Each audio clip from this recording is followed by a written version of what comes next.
Yeah, I was asking Will. I was going to say the same thing. You got a team first against Union that you haven't beaten since you've been here. Is it similar to atmosphere maybe going to the Cornell game where it's one more chance to kind of get somebody off the list like that? Yeah, I think it's definitely something. We got a couple of texts this week from the senior class last year telling us congratulations on beating them, and it's something we're definitely thinking about going into the game.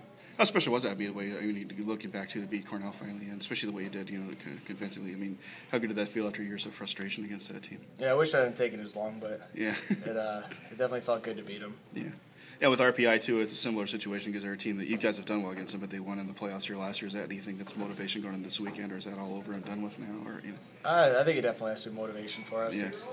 They ended our season last year at Cheel, which we were good at home last year, so I think it's something we're definitely thinking about going into the weekend.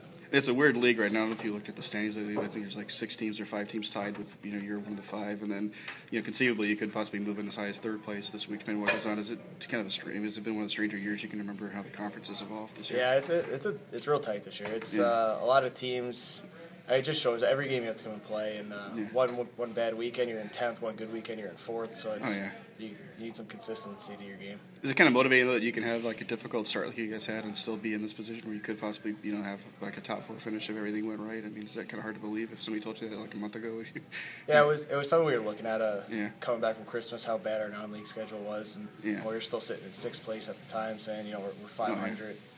So we just need to play some good hockey and hopefully get a top 4 bid. That's the last thing I was asking was just, what do you like about the way you guys have played the last 3 or 4 weekends? Kind of starting with the St. Lawrence game in the 3rd period, you guys have looked like a little bit of a different team than you were before then. I think consistently we're playing hard. Mm-hmm. We're becoming a tougher team to play against. We're getting all 20 guys going in at night, and it's definitely showing with some of the wins we've had. It is a good sign, too, to see as the year goes along that you guys are getting better, because that's a sign, I think, of a team that's doing something right if they're getting better instead of worse. Yeah, we're hoping to get hot at the right time right now and make a good playoff run. Thanks.